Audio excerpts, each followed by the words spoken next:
Mario baseballers. The debate has raged for years. Which bro is the best bro?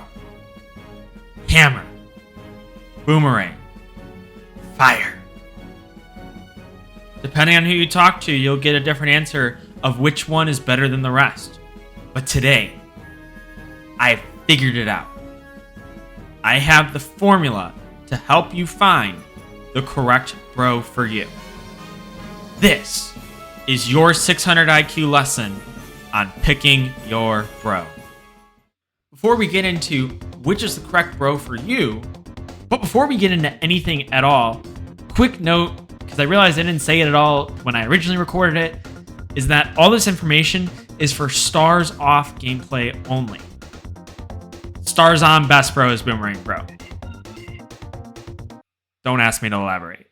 Anyways, back to when I was originally recording. It's important to understand why there's even a choice at all of which bro to take. Most of the color variants in Mario Superstar Baseball have an optimal choice for you to make. The Nokis, you choose green Noki for Line Drive Star. The Piantas, red Pianta for Falcon Pop, or the extra lefty power. Toads, we only choose red Toad because, well, we don't talk about the bad bats on the other Toads. And Magikoopa. Usually you pick blue Magikoopa for the small speed difference, but really that one is pick your poison. Each variant provides a little extra bonus, but really they all play the same. But when you look at the bros, they're the most uniquely designed variants in the entire game. Hammer Bro has 85 power, high vertical trajectory, and pull horizontal trajectory, meaning that when you pull the ball to the same side as their hitting hand, you're going to get a power bonus on that ball. And high vertical trajectory means you're most likely to hit fly balls with Hammer Bro. This is what makes them the most popular choice, as it mitigates RNG the most, making it easier to hit home runs. The next closest bro to Hammer Bro is Fire Bro, and I'd be remiss to not talk about the Fire Goat. Fire Bro has an increase of 5 power compared to Hammer, bringing him up to 90, which helps mitigate contact quality. You don't need to hit the ball as close to the center of the bat as you would with Hammer to get home runs. And also has that pull horizontal trajectory bonus just like Hammer has. The downside is low vertical trajectory, which means Fire Bro is going to put the ball on the ground more often than Hammer Bro. If you are not able to get the contact quality with Hammer Bro, I will say that there may be an argument for picking Fire Bro and taking the shot on getting better vertical trajectory. But then we get to Boomerang Bro, which when compared to Fire and Hammer Bro, plays the most uniquely of the three. Instead of having pull horizontal trajectory, Boomerang Bro rocks mid trajectory with curve trajectory, which allows Boomerang Bro to wait on pitches, swing later, and push the ball to the other side with just as much success as pulling it. That benefit of being able to wait on pitches, though, comes with a couple issues. First, mid-vertical trajectory, which means you hit a lot more line drives than fly balls, making it hard to hit home runs. As well as only 80 power, which means Boomerang Bro has the least amount of power out of the three bros. What we typically see in the stats is Boomerang Bro has a harder time hitting home runs, but hits for a higher average and gets on base more often than Hammer and Fire Bro. For the rest of this video, I'll be mostly focusing on the differences between Boomerang Bro as the most unique bro and Hammer Bro as the most popular bro. But for you Fire Bro enjoyers watching the video right now, here's a little tidbit of information for you. If you're noticing that you're flying out to the warning track a lot with Hammer Bro, go ahead and use Fire Bro for about 100 plate appearances. See if the added 5 power helps you hit more dingers. If at the end of the 100 plate appearances your Fire Bro stats are better than your Hammer Bro stats, I suggest sticking with Fire Bro. Really, the choice between Fire Bro and Hammer Bro is completely just looking at the stat lines because they play so similarly. But what you're going to find out is the difference between Boomerang Bro and Hammer or Fire Bro is not as simple as just looking at the slash line.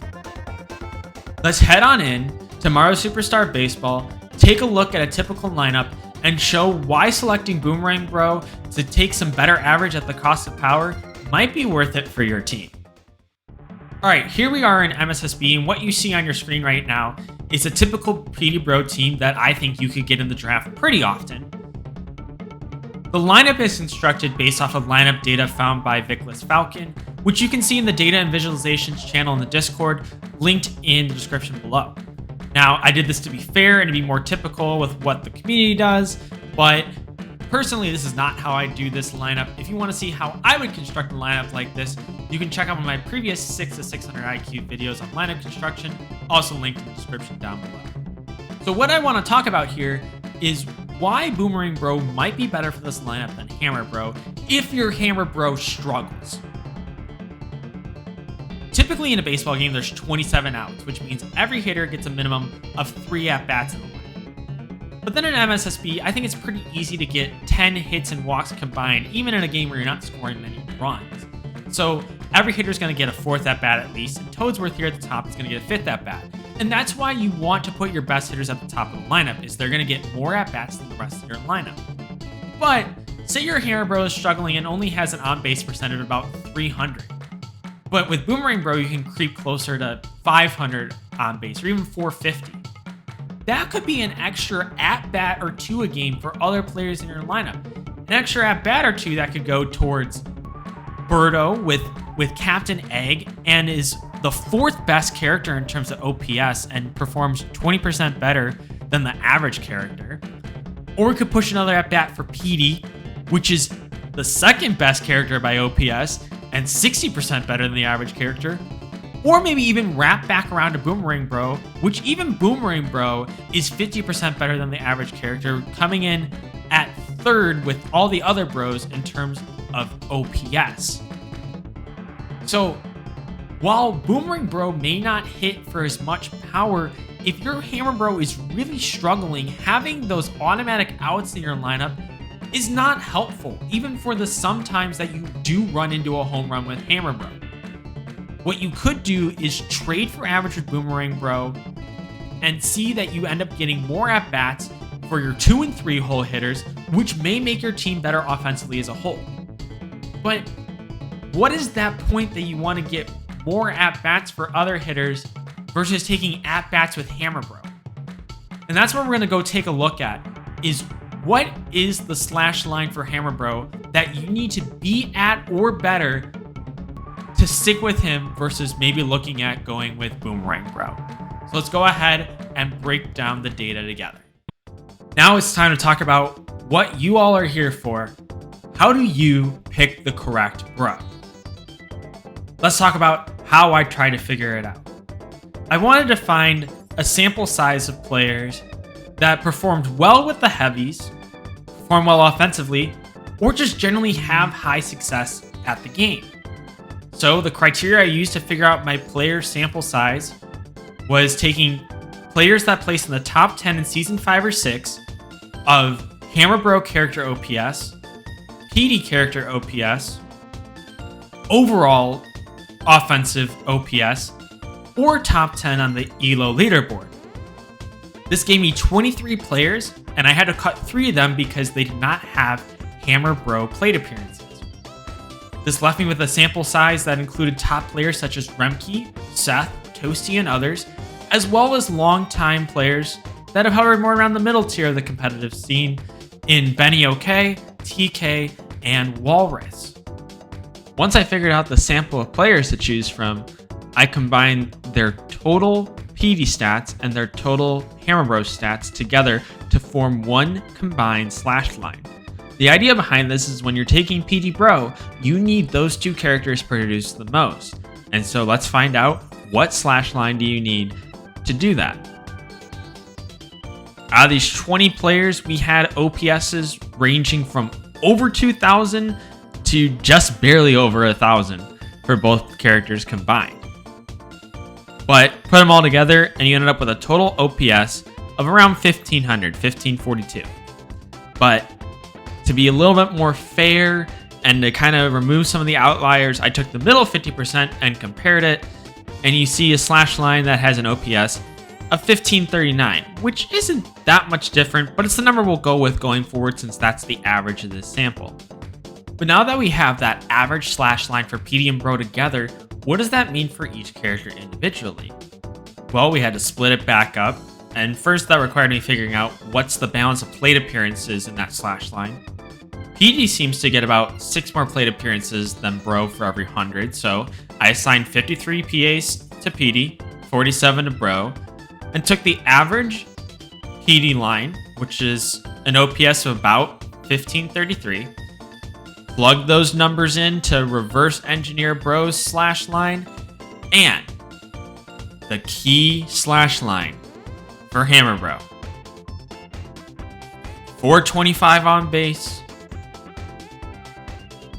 a slug of over 1100 for an OPS of 1545. That, folks, is the target Hammer Bro slash line. Assuming you have an average PD. Now, that's a really great point if you're bringing it up right now in your head is, what if my PD is better than average or worse than average? It totally changes what you need from your Hammer Bro. If your PD is worse than average, let's say 75% of the normal PD in this sample, you're looking at an OPS of about 1150 for PD, only slugging about 800 and getting on base at 343. That means you need more production from your Bro to get the necessary production out of your PD-Bro core. And so, in 47 plate appearances, your Bro needs to get on base 554, slug 1424, and have an OPS of 1978 to make up for your PD being only 75% of what it should be. But then we can take a look at the inverse. What if instead of having a 25% worse PD than average, you have a 25% then better PD? What does that do to my Hammer Bro stats? Well, a 25% better than average PD is having an OPS of 1916, which before you say, well, that sounds pretty ridiculous, just like the last Hammer Bro slash line. 5 out of the 20 people in this sample were within 100 points, if not eclipsing that number. So it is very possible to do. Your Hammer Bro then only needs to have an OPS of 1113. On base less than 300, 296. So if your PD is better than average, it takes a lot of pressure off of your Hammer Bro to perform. But if your PD is worse than average, then it puts a lot more pressure on your Hammer Bro to have to be the heavy hitter for your team. Now that you understand how good your PD is affects how good your Hammer Bro has to be, if you want to know your exact Hammer Bro target slash line, you can go to the description down below. I've linked a calculator. It's a little Google sheet where you can find your target Hammer Bro slash line based off of your PD stats and the plate appearances your Hammer Bro has had. It can give you that target slash line and you can compare it to your current stats and see if your Hammer Bro is producing like it should be.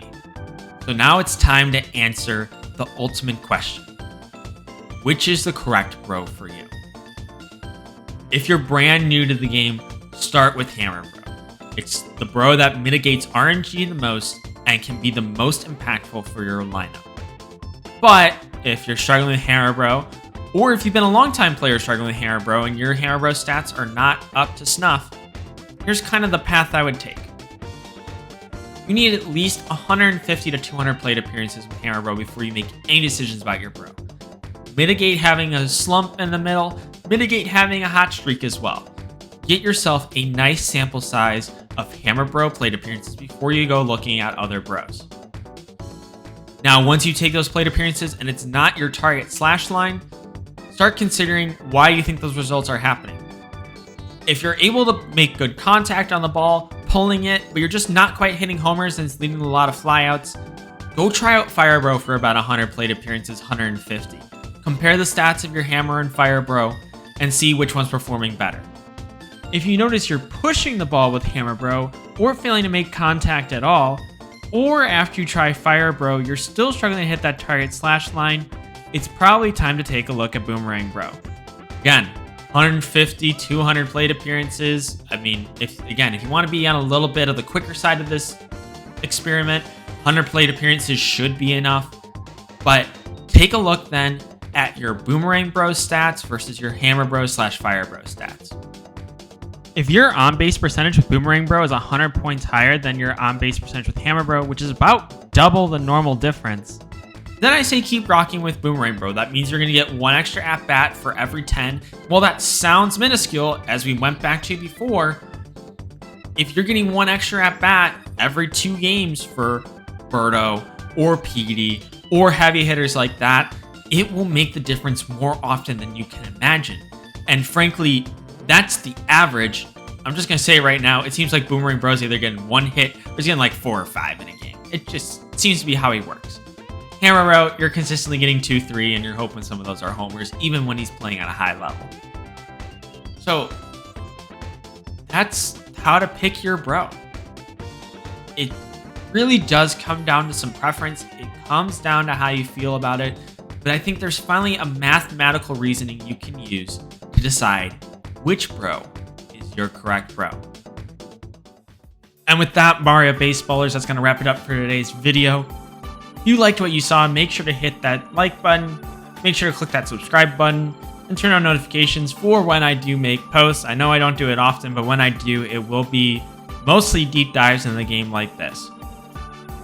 Comment down below what your favorite part of the video is, what you learned today, and if there's anything else you'd want me to take a deep dive into and explain for you in the next 6 to 600 IQ video. But other than that, Mario Baseballers, let's play a baseball game.